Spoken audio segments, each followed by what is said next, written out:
Kembali bersama kami di Apa Kabar Indonesia Pagi. Pemirsa, kami punya informasi mengenai ada seorang adik yang tega menganiaya kakaknya sendiri hingga tewas di dalam rumah mereka di Jalan Puskesmas Kelapa Gading Timur, Jakarta Utara pada Selasa lalu.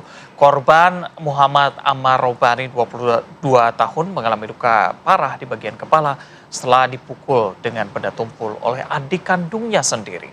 Peristiwa tragis ini menggegerkan warga sekitar. Sang pelaku adik kandung korban ini langsung diamankan oleh warga.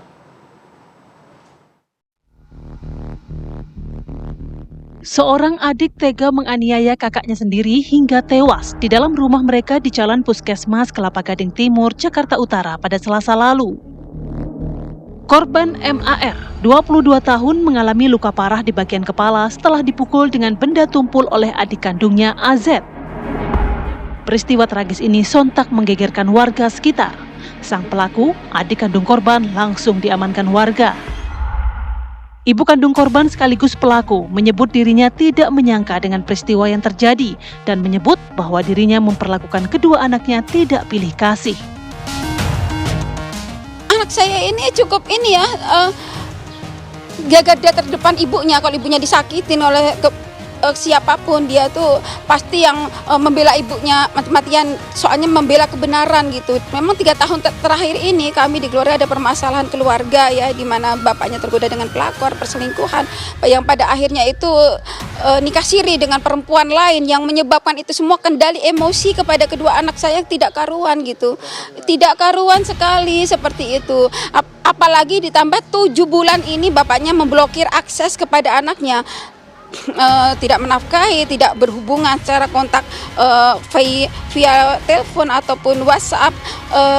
Jadi anak-anak kedua ini sakit hati, seperti itulah kejadiannya. Jadi emosi tidak terkendali. Iya, jadi kalau sedikit ada kesalahan dengan kakak beradik itu ya cepat marahnya. Sepele aja, misalnya handuk di kamarnya atau apa, sepele-sepele aja sih. Tidak ya seperti wajarnya yang lain gitu. Cuman barangkali pada waktu hari H itu si adiknya itu ya habis bangun tidur, cuman mungkin keadaan puasa itu lapar ya, terus kakaknya saya nasihatin jangan masuk ke kamar adiknya gitu kan, cuman dia dengernya goblok gitu kan, gitu itu aja sih. Jadi langsung cepet aja gerakannya seperti itu, cepet sekali gitu, gitu, dan mengatakan di Polres di Jakarta Utara juga nggak sadar seperti itulah ya, nggak sadar melakukan itu gitu.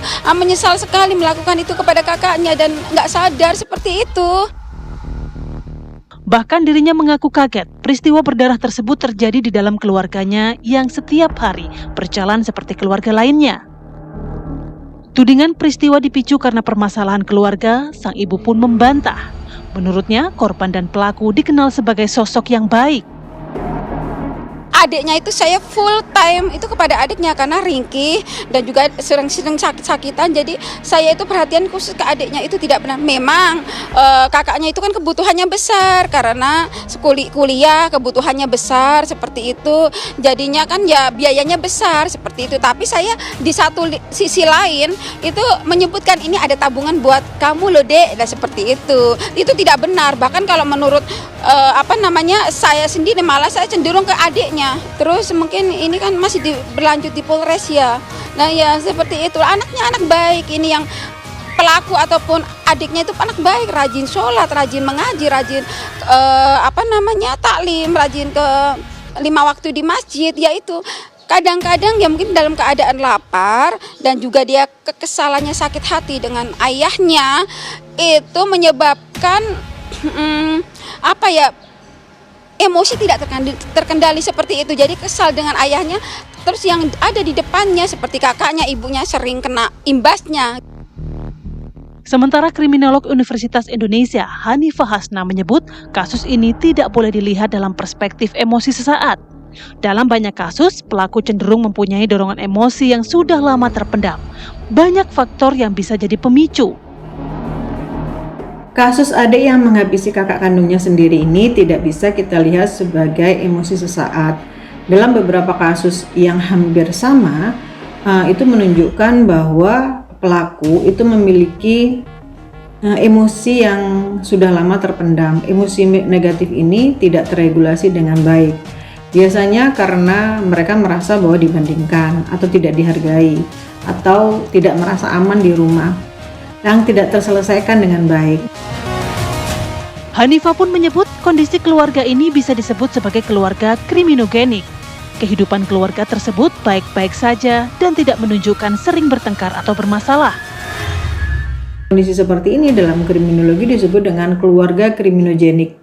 Keluarga kriminogenik itu bukan berarti keluarga yang selalu menunjukkan pertengkaran. Nah, ini yang sering tidak dipahami oleh orang sekitar, bahwa yang nampak tanpa konflik, yang nampak tenang, tidak melawan, itu biasanya kalau konfliknya tidak terselesaikan dengan baik, emosi tidak terregulasi dengan baik, maka akan menjadi kondisi-kondisi laten dalam keluarga tersebut yang bisa berakhir dengan perilaku destruktif. Nah, yang perlu kita lihat selain itu adalah bagaimana kondisi psikologis orang tua, karena bagaimanapun juga orang tua adalah garda terdepan dari perlindungan anak. Baik mereka harus memberikan perlindungan secara fisik maupun perlindungan secara mental.